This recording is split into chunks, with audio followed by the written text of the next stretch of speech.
The building of the ship. Build me straight, O worthy master, stanch and strong, a goodly vessel, that shall laugh at all disaster, and with wave and whirlwind wrestle. The merchant's word delighted the master heard, for his heart was in his work, and the heart giveth grace unto every art. A quiet smile played round his lips, as the eddies and dimples of the tide play round the bows of ships that studly at anchor ride. And with a voice that was full of glee, he answered, Ere long we will launch a vessel as goodly and strong and stanch as ever weathered a wintry sea. And first, with nicest skill and art, perfect and finished in every part, a little model the master wrought, which should be to the larger plan what the child is to the man, its counterpart in miniature, that with a hand more swift and sure the greater labor might be brought to answer to his inward thought. And as he labored, his mind ran o'er the various ships that were built of yore, and above them all, and strangest of all, towered the great Harry, crank and tall, whose picture was hanging on the wall, with bows and stern raised high in air, and balconies hanging here and there, and signal lanterns and flags afloat, and 8 round towers, like those that frown from some old castle, looking down upon the drawbridge and the moat. And he said with a smile, Our ship, I wis, shall be of another form than this. It was of another form, indeed, built for freight, and yet for speed, a beautiful and gallant craft, broad in the beam, that the stress of the blast, pressing down upon sail and mast, might not the sharp bows overwhelm. Broad in the beam, but sloping aft, with graceful curve and slow degrees, that she might be docile to the helm, and that the currents of parted seas, closing behind with mighty force, might aid and not impede her course. In the shipyard stood the master, with a model of the vessel that should laugh at all disaster, and with wave and whirlwind wrestle. Covering many a rood of ground lay the timber piled around, timber of chestnut and elm and oak, and scattered here and there with these the gnarled and crooked cedar knees, brought from regions far away, from Pascagoula's sunny bay, and the banks of the roaring Roanoke. Ah, what a wondrous thing it is to note how many wheels of toil one thought, one word, can set in motion. There's not a ship that sails the ocean, but every climate, every soil, must bring its tribute, great or small, and help to build the wooden wall. The sun was rising o'er the sea, and long the level shadows lay, as if they, too, the beams would be of some great airy argosy, framed and launched in a single day. That silent architect, the sun, had hewn and laid them every one, ere the work of man was yet begun. Beside the master, when he spoke, a youth, against an anchor leaning, listened to catch his slightest meaning. Only the long waves, as they broke in ripples on the pebbly beach, interrupted the old man's speech. Beautiful they were, in sooth, the old man and the fiery youth, the old man, in whose busy brain many a ship that sailed the main was modelled o'er and o'er again, the fiery youth, who was to be the heir of his dexterity, the heir of his house, and his daughter's hand, when he had built and launched from land what the elder head had planned. Thus, said he, will we build this ship, lay square the blocks upon the slip, and follow well this plan of mine. Choose the timbers with greatest care, of all that is unsound beware, for only what is sound and strong to this vessel shall belong. Cedar of Maine and Georgia pine here together shall combine, a goodly frame, and a goodly fame, and the Union be her name, for the day that gives her to the sea shall give my daughter unto thee. The master's word enraptured the young man heard, and as he turned his face aside, with a look of joy and a thrill of pride. Standing before her father's door, he saw the form of his promised bride. The sun shone on her golden hair, and her cheek was glowing fresh and fair, with the breath of morn and the soft sea air. Like a beauteous barge was she, still at rest on the sandy beach, just beyond the billows' reach. But he was the restless, seething, stormy sea. Ah, how skilful grows the hand that obeyeth love's command! It is the heart, and not the brain, that to the highest doth attain, and he who followeth love's behest far excelleth all the rest.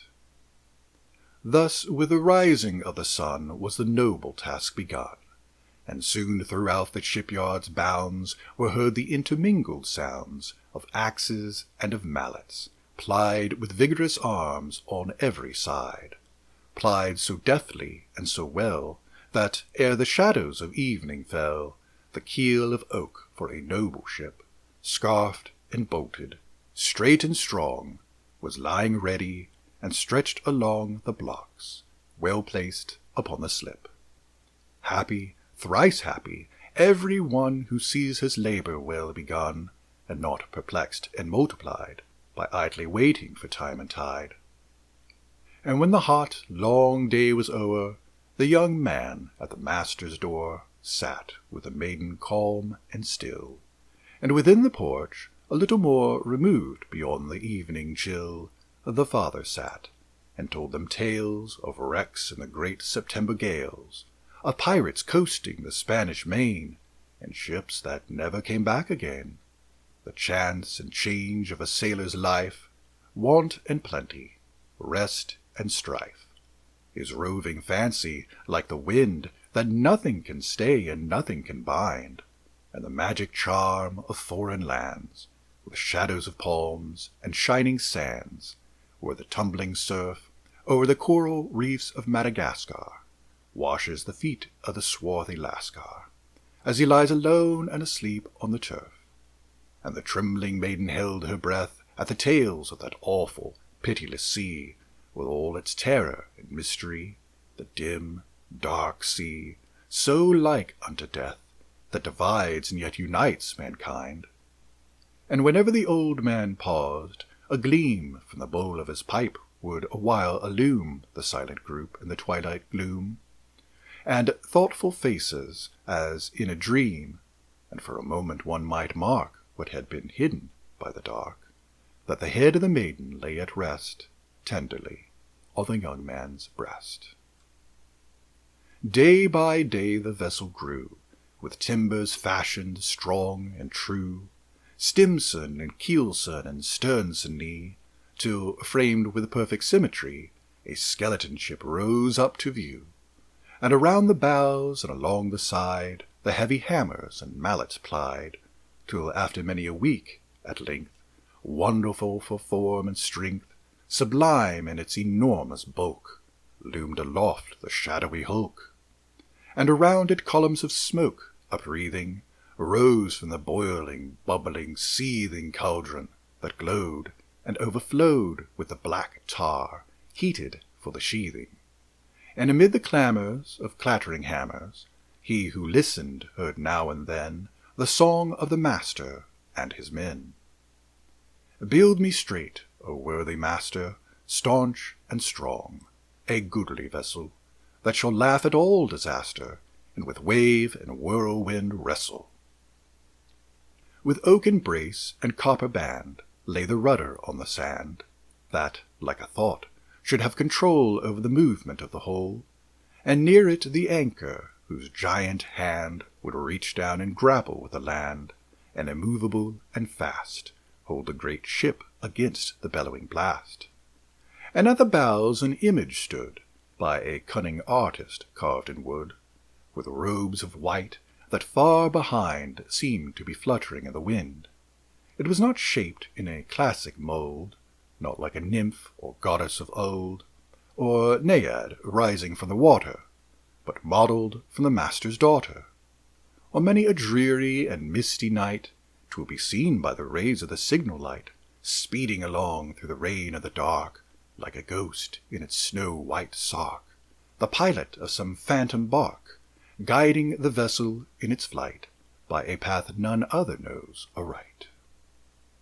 Behold, at last, each tall and tapering mast is swung into its place, shrouds and stays holding it firm and fast. Long ago, in the deer-haunted forests of Maine, when upon mountain and plain lay the snow, they fell, those lordly pines, those grand majestic pines, mid shouts and cheers, the jaded steers, panting beneath the goad, dragged down the weary, winding road those captive kings so straight and tall, to be shorn of their streaming hair, and naked and bare, to feel the stress and the strain of the wind and the reeling main, whose roar would remind them for evermore of their native forests they should not see again. And everywhere the slender, graceful spars poise aloft in the air, and at the masthead, white, blue, and red, a flag unrolls the stripes and stars. Ah, when the wanderer, lonely, friendless, in foreign harbour shall behold that flag unrolled, 'twill be as a friendly hand stretched out from his native land, filling his heart with memories sweet and endless. All is finished, and at length has come the bridal day of beauty and of strength. Today the vessel shall be launched. With fleecy clouds the sky is blanched, and over the bay, slowly, and all his splendours dight, the great sun rises to behold the sight.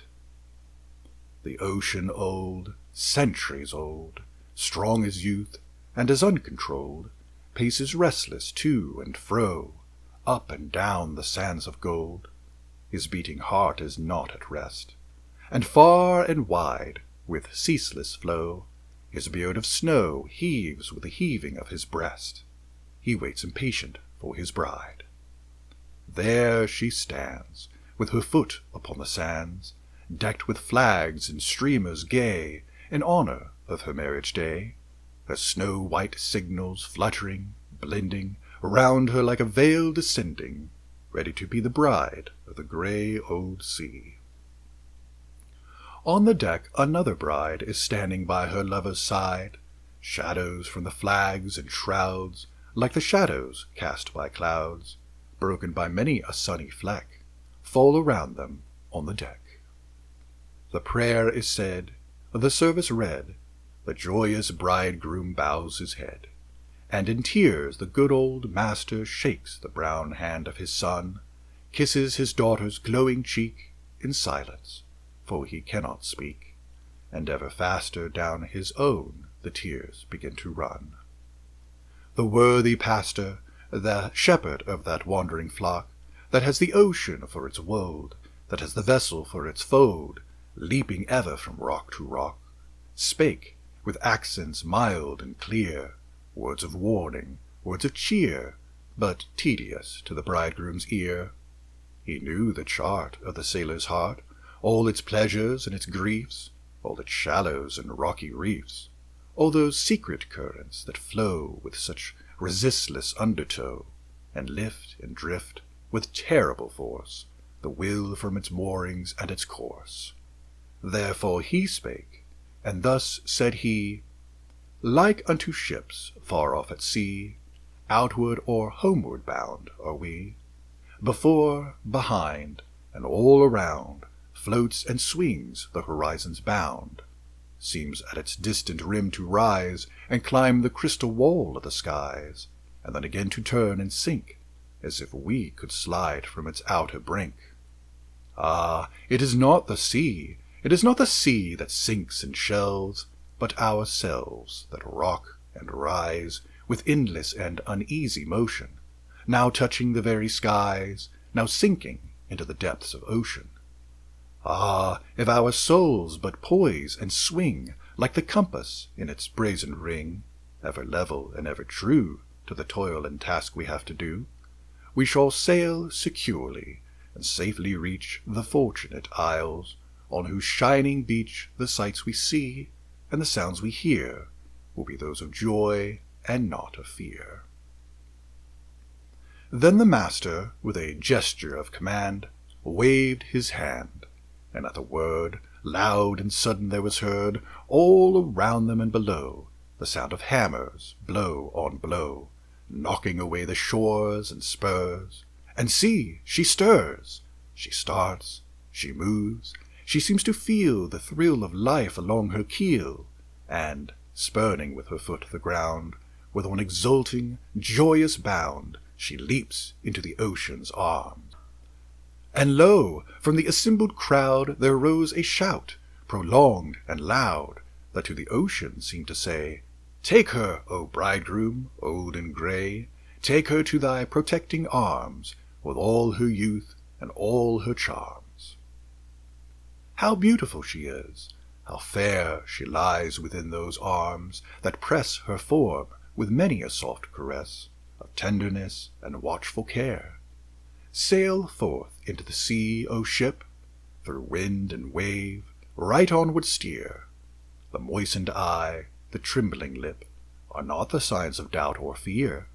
Sail forth into the sea of life, O gentle, loving, trusting wife, and safe from all adversity, upon the bosom of that sea, thy comings and thy goings be. For gentleness and love and trust prevail o'er angry wave and gust, and in the wreck of noble lives something immortal still survives. Thou too sail on, O ship of state, sail on, O Union strong and great. Humanity with all its fears, with all the hopes of future years, is hanging breathless on thy fate. We know what master laid thy keel, what workmen wrought thy ribs of steel, who made each mast, and sail, and rope, what anvils rang, what hammers beat, and what a forge and what a heat were shaped the anchors of thy hope. Fear not each sudden sound and shock, 'tis of the wave, and not the rock. 'Tis but the flapping of the sail, and not a rent made by the gale. In spite of rock and tempest's roar, in spite of false lights on the shore, sail on, nor fear to breast the sea. Our hearts, our hopes, are all with thee. Our hearts, our hopes, our prayers, our tears, our faith triumphant o'er our fears, are all with thee, are all with thee.